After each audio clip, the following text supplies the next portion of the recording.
السلام علیکم۔ پروگرام آئینہ کے ساتھ طاہر احمد بھٹی آپ کی خدمت میں حاضر ہے۔ جناب، میں نے ایک کالم ڈھونڈ کے رکھا ہے، اس میں سے کچھ حصہ آپ کی خدمت میں پیش کروں گا۔ اس کی وجہ کہ میں یہاں عرض کرتا رہتا ہوں کہ صورتحال کہاں سے چل کے کہاں تک پہنچ چکی ہے، لیکن وہ کسی نے کہا نا، میری باتیں ہیں پھر میری باتیں، یاد آئیں تو مسکرا دینا۔ وہ تو خیر رومانوی اس میں لب و لہجے میں کی گئی بات تھی، لیکن جب کسی بندے کا یہ تعارف موجود ہو کہ وہ خوش قسمتی سے احمدی ہے، تو اس کی بات جو ہے وہ فار گرانٹیڈ یہ لے لیا جاتا ہے کہ اتنا دی گالی چھڈو نا۔ تو وہ جو اینا دی گال چھڈو کے بعد ہم تو بات کر کے ظاہر ہے اس کے اوپر ہم ڈنڈا لے کے تو نہیں کھڑے ہو جائیں گے، بات بتا دی کہ یہ ایسے ہے۔ لیکن اب یہ جو میرے سامنے کالم ہے، یہ صاحب سید بھی ہیں اور مہدی بھی ہیں، بخاری بھی ہیں۔ سید مہدی بخاری ہیں، ان کا 24 نومبر کو یہ ڈیلی اردو کالمز میں چھپا ہے یہ کالم ان کا، اور ذرا سا میں ان کا حصہ پیش کر کے تو پھر عرض کرتا ہوں کہ بات کیا تھی۔ پچھلے دنوں 2 عدد مذہبی ہیضے کا شکار نوجوانوں نے میری تحریر کا اسکرین شاٹ لے کے اپنے مذہبی نوعیت کی فالوئنگ میں لگایا ہوا تھا۔ اس تحریر میں یہ درج تھا کہ ڈاکٹر عبدالسلام کو سپارکو کا چیئرمین جب تک رکھا گیا، اس عرصے میں سپارکو نے خلا میں مشن بھیجے اور پھر سپارکو کی چوکی بھی فتح کر لی گئی۔ مدعا یہ تھا کہ سائنسدان کو لگایا جائے تو وہ right person on right job کے مصداق ہوتا ہے اور نتائج دیتا ہے۔ ان لونڈوں نے، یہ انہی کے الفاظ ہیں، جب میں استعمال کرتا ہوں تو ظاہر ہے وہ چین بجبیں ہوا جاتا ہے اس پہ، لیکن ان لونڈوں نے اس سکرین شاٹ کے اوپر لکھا، اب یہ انورٹڈ کاماز میں ہے، اس رائٹر کے بارے میں، یعنی سید مہدی بخاری صاحب کے بارے میں، کہ یہ ورلڈ بینک کا ایجنٹ قادیانیوں کی حمایت میں ہی بولتا ہے۔ دوسرے نے لکھا ہوا تھا، اس بھڑوے نے مجھے اس لیے بلاک کر دیا ہے کہ یہ عبدالسلام قادیانی پر تنقید برداشت نہیں کر سکتا۔ نیچے جو کمنٹس آ رہے تھے ان میں سب کا اس بات پر اتفاق تھا کہ یہ نام سے ہی ایک مخصوص مسلک کا لگتا ہے، یعنی ظاہر ہے سید مہدی بخاری تو وہ اہل تشیعوں کی طرف اشارہ ہے، روح سخن ہے ان کا، اور ایسوں کو سبق سکھانا ضروری ہے۔ کچھ نقاب شدہ خواتین بھی تھیں جو یہ کہہ رہی تھیں کہ ورلڈ بینک کا ایجنڈا پاکستان میں قادیانیوں کو سپورٹ فراہم کرنا ہے، اور یہ بندہ نام سے ہی خارجی کتا لگتا ہے، وغیرہ وغیرہ۔ باقی تفصیل میں ابھی جاتے ہیں، مزید بھی ابھی کچھ پیش کرنے والا ہے اسی میں سے۔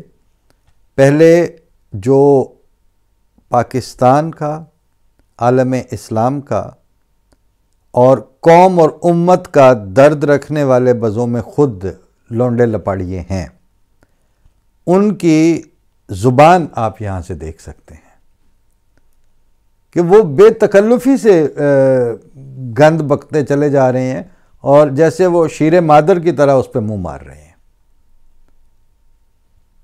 اور دعویٰ ان کا یہ ہے، بلکہ ان کی یہ سارے اختلاف اور یہ ساری جو کیمپین ہے اس کی بنیاد ہی اس بات پر ہے کہ جی وہ چونکہ ان کو اسلام کا بڑا درد ہے اور پاکستان کا بڑا درد ہے،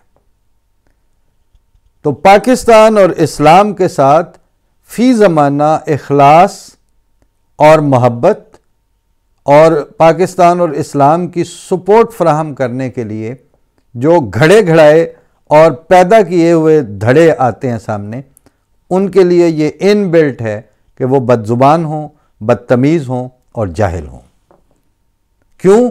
ان 3-4 لائنوں میں جو میں نے عرض کی ہیں، اسی میں یہ طے شدہ ہے کہ ایک تو پروفیسر ڈاکٹر عبدالسلام کا نام کہیں پہ بھی عبدالسلام قادیانی نہیں ہے، مرزا غلام احمد قادیانی نام ہے۔ ایک ان کے صحابی تھے بھائی عبد الرحمن قادیانی لکھتے تھے وہ۔ اس زمانے میں بھی ایک اور بزرگ ہیں، ہم جانتے ہیں ان کو، وہ محمد جی احمدی لکھتے ہیں اپنے نام کے ساتھ۔ لیکن جس بندے کا نام ہے نہیں اس میں ڈیروگیٹری طور پر اس کا نام میں اس طرح ایڈ کر کے، تو یہ لا تنابزوا بالالقاب کا خدا تعالیٰ کا جو حکم ہے اس کی صریح خلاف ورزی ہے۔ تہذیب اور جو گفتگو کے مینرزمز ہیں وہ تو بعد کی باتیں ہیں، جب آپ کو بڑا اسلام کا اور پاکستان کا درد اٹھتا ہے تو آپ سب سے پہلے قرآن شریف کا تو لحاظ کریں۔ اللہ تعالیٰ نے جو احکامات دیے ہیں ان کی تو کوئی آپ کو پاس ہونا چاہیے، کوئی حیا ہونی چاہیے، مگر آپ میں نہیں ہے۔ بدقسمتی یہ ہے کہ اس وقت جتنے پاکستان اور اسلام کے سپورٹر بزوں میں خود بنتے ہیں، سارے کے سارے بلا استثناء بدتمیز اور بد تہذیب ہیں۔ اور جہالت یہ کہ رائٹر نے جو اسپارکو کے حوالے سے باتیں لکھی تھیں وہ تو شائع اور متعارف اور تاریخ کا حصہ ہیں۔ یہ واقعہ اسی طرح ہوا تھا، واقعتاً یہ اولیت حاصل ہو گئی تھی اسپارکو کے ذریعے جو انہوں نے مشن بھیجے تھے یا جو اس وقت ڈیولپمنٹس ہوئی تھیں، اس حد تک ہوئی تھی کہ اس وقت کے امریکہ نے پوچھ کے کہا تھا کہ اچھا وہاں پہ اب آپ ہیں تو آپ ہمیں رائٹس دیں یا ہمارے لیے یہ کام وہاں پہ کر دیں اس خطے میں۔ یہ تفصیل الگ سے پیش کرنے والی ہے اور جن کو شوق ہو وہ پڑھ سکتے ہیں، لیکن رائٹر نے تو وہ زمانے کی بات کی تھی کہ وہاں جس کو آپ آج سوورینٹی کہتے ہیں، وہ خلا تک کی سوورینٹی جو ہے وہ ایک right person at right place جب تھا تو وہ ون کر کے ملک کو دے چکا تھا۔ اس کے بعد تو آپ نے گھڑ کے آگے پیش کی ہے نا سائنٹسٹ، اس کے بعد تو آپ کو محسن پاکستان، محسن ملت چاہیے ہوتے تھے۔ وہ ملت اور محسن اور یہ جو آپ کے شوق ہیں وہ اصل جو سٹف ہے وہ کہاں سے پیدا کریں؟ بہرحال پہلے ان کے پیراگراف میں یہ کہ یہ بندہ نام سے ہی خارجی، آگے وہ کتا لکھا ہوا ہے۔ اچھا، یہ سب کمنٹس وہ لکھتے ہیں کہ میں نے بغور پڑھے، وہ جو ایک بندہ اپنی وال پر بھڑوے کے ہاتھوں بلاک ہو کر واویلا کر رہا تھا اس کا نام حافظ تھا۔ یہ دیکھیے، انا للہ و انا الیہ راجعون، اور سینے تک اس کی داڑھی تھی، اور اس کو بلاک اس کی گالمانہ کمنٹ کے یعنی گالی گلوچ والے کمنٹ کے سبب کیا تھا۔ خیر، میں یہ سب دیکھنے پڑھنے کا عادی ہو چکا ہوں۔ جہالت بہت بچے جنتی ہے اور وہ بھی بڑی تیزی سے۔ ایک طرف میں مذہبی انتہا پسند طبقے کے نشانے پر ہوں اور دوسری طرف لبرل انتہا پسندوں کے نشانے پر۔ ایسے گھمسان کے رن میں بیچوں بیچ کھڑا میں اسی میں عافیت جانتا ہوں کہ ایسے تمام لوگوں کی شکلیں غائب کی جائیں، پھر جب کہیں میرا نام آئے یہی لوگ واو واو کرتے نکلیں، تب مجھے ان کو اذیت، خیر یہ ان کا جو ایک ہے ان کے لیے طرز عمل، کہ تب مجھے ان کی اذیت میں دیکھ کر ان کو تسلی ہو جاتی ہے کہ ان سے بالکل ٹھیک جان چھڑوائی تھی۔ اب آگے وہ یہ لکھ رہے ہیں، اگلا حصہ اس سے بھی زیادہ قابل غور ہے۔ لکھتے ہیں کہ المیہ یہ ہے کہ اگر آپ ایران کی پالیسیوں کے خلاف ہیں تو آپ استعمار کے ایجنٹ ہیں، اگر آل سعود کے خلاف بات کرتے ہیں تو آپ رافضی شیعہ ہیں، اگر امریکہ کے خلاف ہیں تو آپ کنزرویٹو مسلمان ہیں، اگر آپ تینوں کے خلاف ہیں تو آپ تینوں طبقہ فکر کے انڈر اٹیک ہیں۔ پھر لوکل سطح پہ آتے ہوئے کہتے ہیں کہ اگر آپ تحریک انصاف کے بلنڈرز پر نالاں ہیں تو آپ پٹواری ہیں، اگر نون لیگ کی کرتوتوں کے ناقد ہیں تو آپ یوتھیے ہیں، اگر پی پی پی کی پالیسیوں سے متفق نہیں ہیں تو آپ دائیں بازو کے اعلی کار ہیں، اور اگر فوج کی سیاست اور انتظامیہ میں دخل اندازی کے خلاف ہیں تو آپ ملک دشمن ہیں۔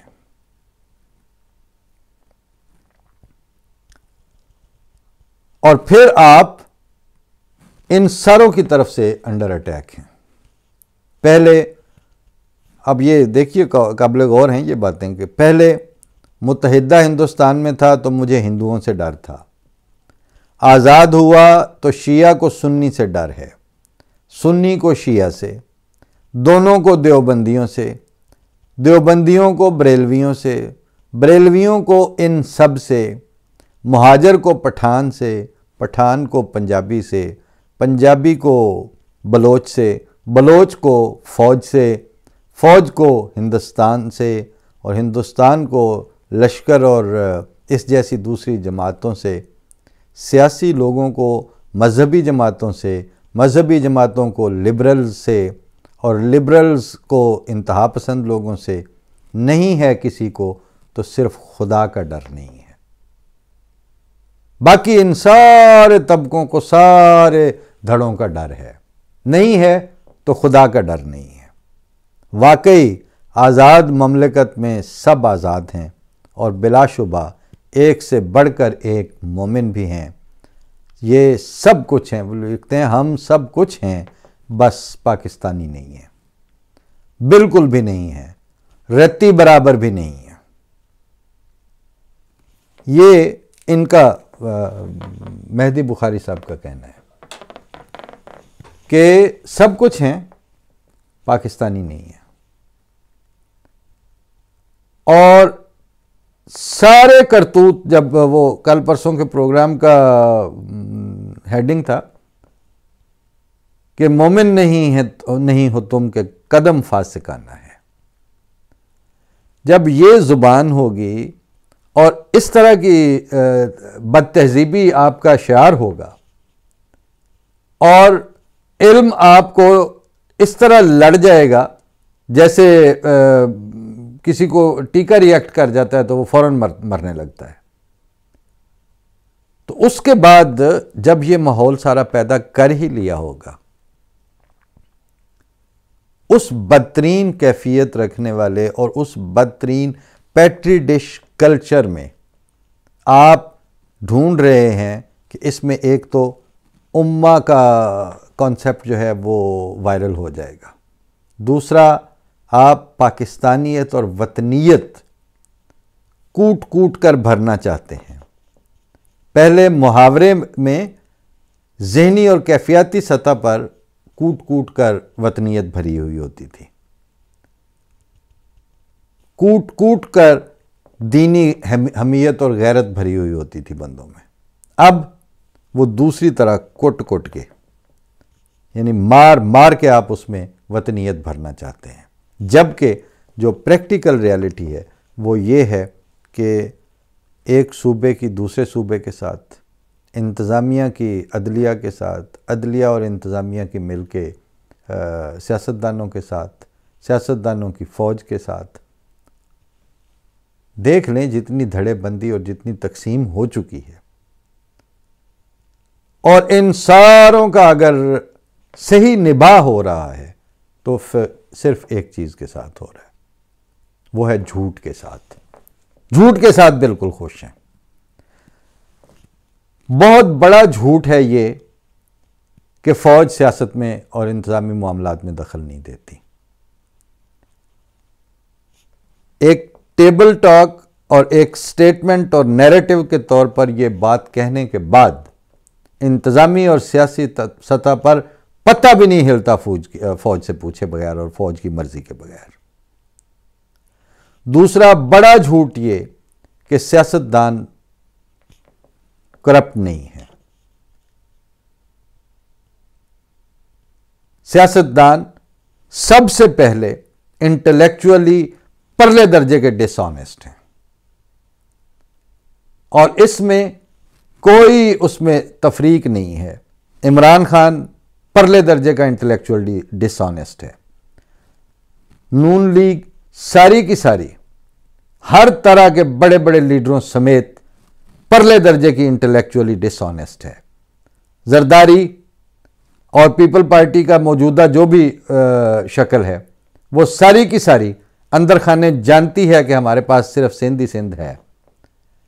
اس پلیٹ فارم پہ کھڑے ہو کر وہ اپنے وجود اور اپنی پریزنس کی جنگ لڑ رہے ہیں، اور نام اس کو دیتے ہیں وطنیت کا اور ملک گیریت کا اور پاکستان کھپے کا۔ وہ جو مرسوں مرسوں سندھ نہ ڈیسوں، یہ ان کی بنیاد ہے، اور اس بنیاد پہ کھڑے ہو کر پاکستان کھپے کی بات کرتے ہیں. جانتے ہیں کہ اگر آگے جو پاکستان کھپنے کے لیے، پاکستان رکھنے کے لیے، پاکستان کو مستقل بنیادوں پر سسٹینیبل طریقے سے دنیا میں قائم رکھنے اور رہنے کے لیے جن فیصلوں کی ضرورت ہے وہ کرنے کے لیے کسی میں بھی ضرورت نہیں ہے. ان فیکٹ پاکستان کے بین الاقوامی تشخص اور پاکستان کے سیاسی استحکام پر پہلا بڑا کلہاڑا چلانے والی ہے ہی پیپلز پارٹی. جب ہم نام لیتے ہیں موت پڑتی ہے، آپ کے چہروں کے رنگ متغیر ہو جاتے ہیں. سب سے پہلے پاکستان کی سیاسی اور انتظامی اور آئینی جڑیں کاٹنے والے ذوالفقار علی بھٹو کے وہ فیصلے تھے جس میں اس نے بظاہر احمدیوں پر تلوار چلائی تھی، لیکن اس نے ملک کے سیاسی اور آئینی تشخص کا بیڑا غرق کر دیا تھا. آج سارے جانتے ہیں کہ یہ کھچ ماری ہے، اور سب سے پہلے پیپل پارٹی کو یہ اعتراف جرم کرنا چاہیے تھا. جرت نہیں ہے کہ وہ یہ کام کر سکیں. نون لیگ نے جب اس کو ضرورت پڑی ہے وہ احمدیوں کی ہر لحاظ سے سپورٹ کو بھی انجوائے کرتی رہی ہے، اور احمدیوں کی وطنیت کو ملکی اور بین الاقوامی سطح پر تھارلی جانتی ہے، لیکن منافقت کے ایسے منصب اور مقام پہ فائز ہے کہ وہ سچی بات کہاں کریں گے. اور عمران خان ہے ہی وہ کہ دراصل یاسین تے لت رکھ کے اور ٹپنا چاندے پار ہے. اس کی زندگی کا مقصد ایک دفعہ وزیر اعظم بننا تھا، وہ بن گیا. اور مجھے اس لیے یہ تسلی ہے کہ میں نے اس زمانے میں جس دن اس نے وکٹری سپیچ کی تھی، ویری نیکسٹ ڈے میں نے یہ لکھا تھا کہ وزیر اعظم صاحب، سیاسی قامت وکٹری سپیچ کے بعد طے ہوتا ہے. اور اس کا اینڈ پیراگراف یہ تھا کہ آپ وزیر اعظم بننا چاہتے تھے، وہ آپ بن گئے ہیں. اس کے بعد آپ کے لیے اب کوئی اور مقام انتظار نہیں کر رہا، کوئی اور منصب آپ کا انتظار نہیں کر رہا. اس کے بعد اب آپ صرف فوت ہو سکتے ہیں، اس سے اوپر آپ کہیں نہیں جا سکتے. لہٰذا اس منصب کو اگر آپ بہتر طریقے سے استعمال کر کے تاریخ میں اپنے آپ کو ثابت کر گئے، اسٹیبلش کر گئے، فیصلے لے گئے، تو ٹھیک ہے، پھر آپ کی وکٹری سپیچ جو ہے وہ آپ کے سیاسی قامت کو طے کر دے گی. نہیں کر سکے تو وکٹری سپیچیں جتنے وزیر اعظم ہیں ساروں کی ایک ایک ہے، اس سے کچھ فرق نہیں پڑتا. اس حالت میں، اس فضا میں ہمیں وقتاً فوقتاً بات کرنی پڑتی ہے جی ملکی حالات کے اوپر. آئینہ اس پھیلے ہوئے اور ہمہ جہت سیناریو کے ساتھ آپ سے مخاطب ہوتا ہے. غلطی صرف اتنی ہوئی ہے کہ آپ یعنی عام جو آڈینس ہے ان کو پہلے دونوں پاؤں پہ کھڑے ہوئے آپ لوگوں کی اصلیت اور اوقات کو بالکل کسی شکوے اور منہ پہ مارنے کے انداز میں نہیں، حقیقت حال کے طور پر بتانا، اور پھر آپ سے بات کرنا کہ بھائی آپ کہاں کھڑے ہیں، آپ کی کیا حیثیت ہے. اس طرح آپ کو کسی انٹرنیشنل میڈیا پلیٹ فارم کے اوپر اس طرح بات نہیں ہوتی تھی. اور جب میں نے کہیں بات لکھی ہے، جو کہ میں 1993 سے لکھ رہا ہوں، پہلا کالم میں نے اس زمانے میں لکھا تھا جس زمانے میں حامد میر اوصاف روزنامے کے ایڈیٹر ہوتے تھے اور مظہر برلاس اسی کے میگزین کے پیج کے انچارج تھے. ان دونوں کی جو چھلنیاں ہیں اس میں سے گزر کے ہی وہ پہلا کالم چھپا تھا جس کا عنوان تھا ایڈیٹر کا مراسلہ نگار کی رائے سے متفق ہونا ضروری نہیں ہے. یہ جو لائن آپ پڑھتے آئے ہیں پچھلے 100 سال سے صحافتی آرگنائزیشنز اور پرچوں کے سر پہ چھپتی ہے، اسی پہ میرا وہ کالم تھا. اور یہی عرض کی تھی کہ ایڈیٹر اگر متفق ہونا شروع ہو جاتا مراسلہ نگار سے، اور یہ جو ایک آئی واش کے طور پر ایک گونگلواں تو مٹی جھاڑن واسطے ایک لائن اوپر لگا کے تو اپنے آپ کو بری ذمہ کر کے سائیڈ پہ ہو جاتے ہیں. اسی وجہ سے تو پالیسی سازی میں وہ جو مراسلہ نگار ہے، وہ جو عام آدمی ہے، وہ جو پبلک میں محسوس کرنے والا انسان ہے، اس کی رائے کسی شمار قطار میں نہیں ہے. اور ایڈیٹر اپنی سیڑھیاں چڑھتا چڑھتا کسی زمانے میں پاکستان میں وہ وزیر بن جاتا ہے، کسی زمانے میں وہ مشیر بن جاتا ہے، اور کسی زمانے میں وہ دانشور بن جاتا ہے. آپ نے انفرادی اپنے اپنے شعبوں میں تو ترقی کی، اپنی اپنی شخصیتوں اور اپنے جو لائف سٹائل میں اور اپنے بینک بیلنس میں اور اپنے گھر بار میں تو ترقی کر لی.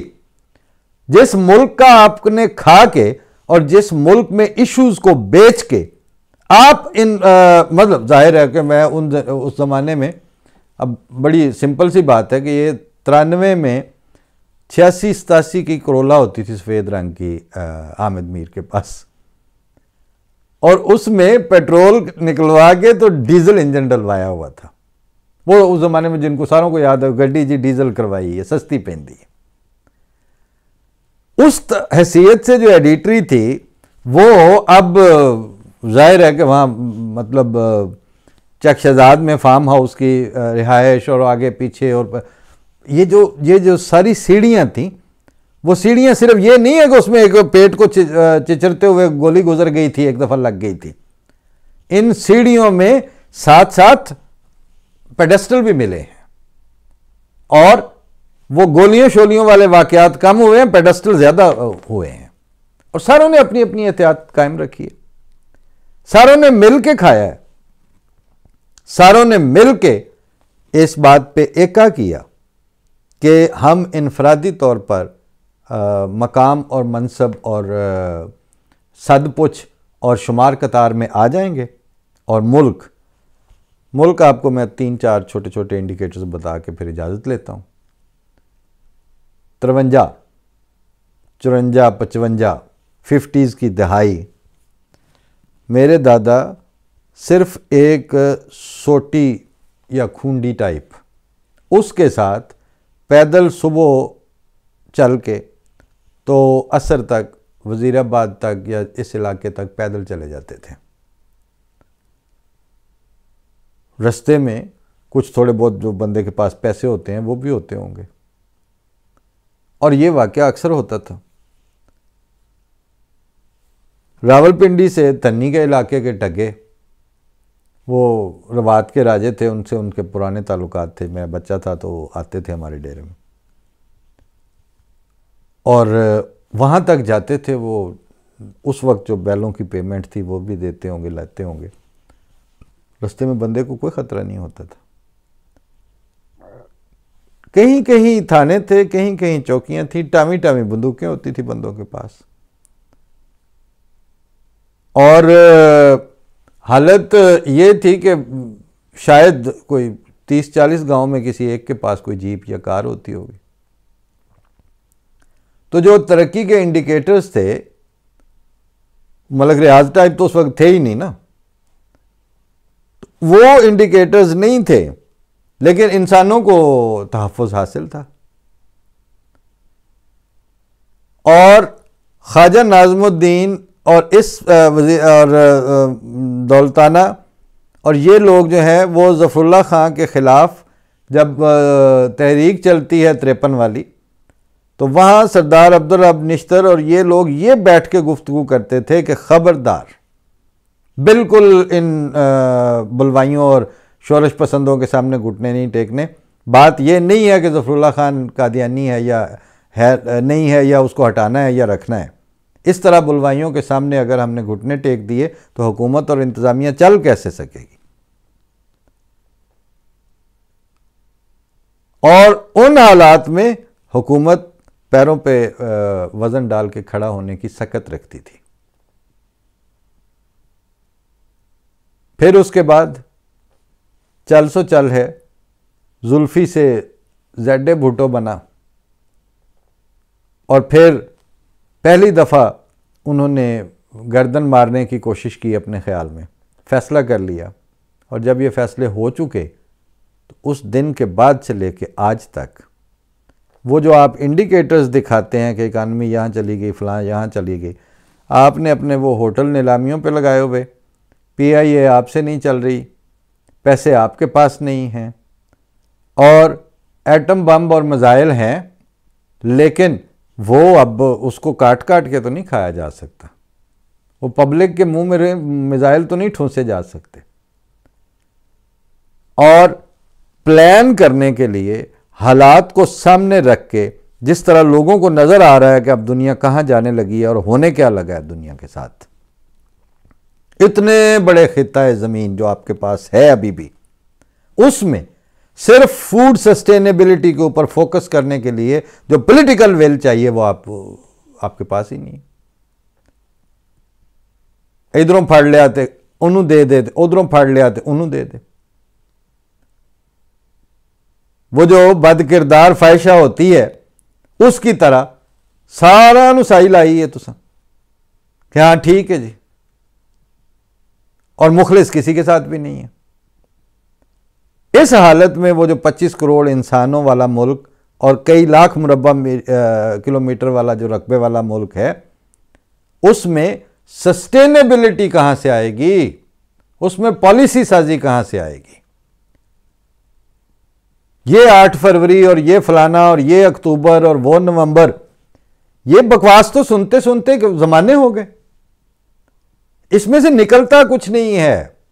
اس لیے جب میں نے کچھ پروگرام پہلے کہا تھا کہ اب اگر وہاں پر کوئی ایک طبقہ اپنی شرائط پر زندہ ہے وہ سوائے احمدیوں کے اور کوئی نہیں ہے، نہ ہمارے پاس ممبری، نہ اسمبلی، نہ ایم این اے، نہ منسٹر، نہ چیف سیکرٹری، نہ فوج، ہر طرف سے آپ نے رستے بند کیے، پھر بھی بیٹھے ہیں اپنی شرائط پہ، بیٹھے ہیں اپنی مرضی سے بیٹھے ہیں، اور وہ جتنی شرائط اور جتنی مرضی اور جس طرح کر کے فیصلہ کر کے بیٹھے ہیں کہ نہیں اسی نہیں دیں دے پہ تو پاکستان، وہ ہے پاکستان کے اصل سٹیکس ہولڈر، وہ ہے پاکستان کی حقیقی اونرشپ۔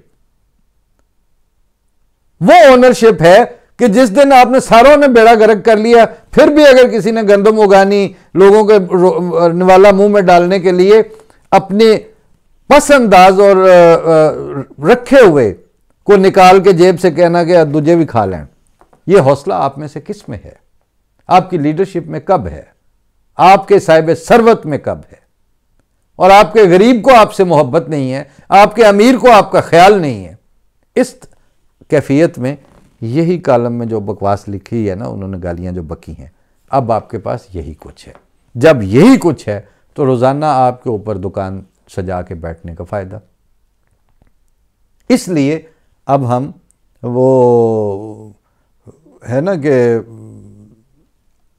اپنی مرضی اور اپنی سوچ کے مطابق جو ذہن میں آتا ہے کہ شاید ان چیزوں کی آئندہ میں ضرورت ہے، ان چیزوں کے اوپر اب ہم بات کرتے ہیں۔ اور چونکہ اتنی آبادی اور اتنا رقبے پہ مشتمل جو خطہ زمین اور اہل زمین ہوتے ہیں وہ وائپر پھرنے کی طرح اس طرح سے ملیا میٹ نہیں ہوتے، صرف ہوتا یہ ہے کہ اس میں ایک بدبخت طبقہ جن کو سارے امکانات سے مزین جگہ اور ملک اور خطہ دیا جاتا ہے، وہ جب ثابت کر دیتا ہے کہ وہ جھوٹ در جھوٹ زندگی چاہتے ہیں تو پھر قدرت کا نظام ایسا ہے کہ پھر ان کو ریپلیس کیا جاتا ہے، ان کو وائپ آؤٹ کیا جاتا ہے، پبلک نے کہاں جانا ہوتا ہے۔ لہٰذا وہ جو بچے کھوچا طبقہ ہے اس کے اوپر کام کرنے اور انہی کو سامنے رکھ کے بات کرنے کا ہمارا انداز ہے، اسی کے مطابق آئندہ بھی بات کریں گے۔ اور یہی وجہ ہے کہ جب میں وہ نظموں کا انتخاب کیا تھا تو میں نے اسی لیے کہا کہ آپ سنیں نہ سنیں یہ آج کی گفتگو ہے، آپ کو کون سا شوق ہے اس کو سننے کا؟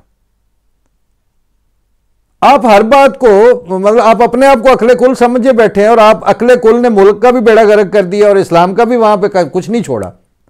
ایسے بدتمیز آپ نے پیدا کی ہیں، آپ سے گفتگو کا فائدہ کیا؟ ہم پھر اپنی بات کرتے ہیں کہ جو کتاب میں 100 سال پہلے کہا تھا، جو لکھا تھا، سارے کا سارا آپ کے اوپر صادق آ رہا ہے اور ہمارے اوپر دوسری طرح سے صادق آ رہا ہے کہ اللہ تعالیٰ نے جو مانگا گیا تھا ان مناجات میں وہ دکھا دیا ہے ہماری صورت میں، ہماری نسلوں کی صورت میں۔ ہمیں ان کو مسلح کرنا ہے نئے تھاٹ کے ساتھ، ہمیں ان کو مسلح کرنا ہے ایک مزید یقین کے ساتھ، اور ہمیں ان کو مسلح کرنا ہے مزید تہذیب، تمیز اور علم اور عرفان کے ساتھ۔ تو جو انرجی تھوڑی بہت ہے وہ اسی پہ لگے۔ آپ کا تو بتا دیا نا کہ ایک نے بات کی اور روٹین کی بات کی شریف آدمی نے، اور دوسروں نے کہا جی قادیانی ایجنڈا فلانا فلانا، ورلڈ بینک، اداروں کے آپ لوگوں نے نام سنے ہوئے، آپ نے ان کو دیکھا ہوا نہیں ہے۔ میں نے پچھلی دفعہ وہاں عرض کیا تھا نا جا کے، وہ فواد چودھری بولا کہ اسی عالمی عدالت برائے انصاف میں جائیں گے، تو میں نے اگلا پروگرام وہاں سے جا کیا کہ تو پائی ٹکٹ لائے گا، ایتھے ہوٹل بک کرائیں گا، پھر آئیں گا، اسی ایتھے رہنے ہیں۔ لیکن ایسے چڑھ چڑھ کے عالمی عدالت اور اس طرح کے اداروں کے نام لینے سے آپ کے سیاسی پوائنٹ سکورنگ نہیں ہوتی، آپ کے وہاں کے اکاؤنٹ سیٹل نہیں ہوتے۔ آپ ایک بڑے لیول پر اور تھارولی اور بڑی گہرائی کے ساتھ جا کے اپنے سوشل، پولیٹیکل اور کانسٹیٹیوشنل فائبر کا بیڑا غرق کر چکے ہیں، اور جھوٹ کے ساتھ کیا ہے، اور سچ کے ساتھ انڈو ہوگا۔ سچ آپ بول نہیں سکتے، جھوٹ آپ کو مزید کار مذلت میں تو لے جا سکتا ہے، اس گڑھے سے باہر نہیں نکال سکتا۔ اللہ کے حوالے، خوش رہیں، اللہ حافظ، السلام علیکم۔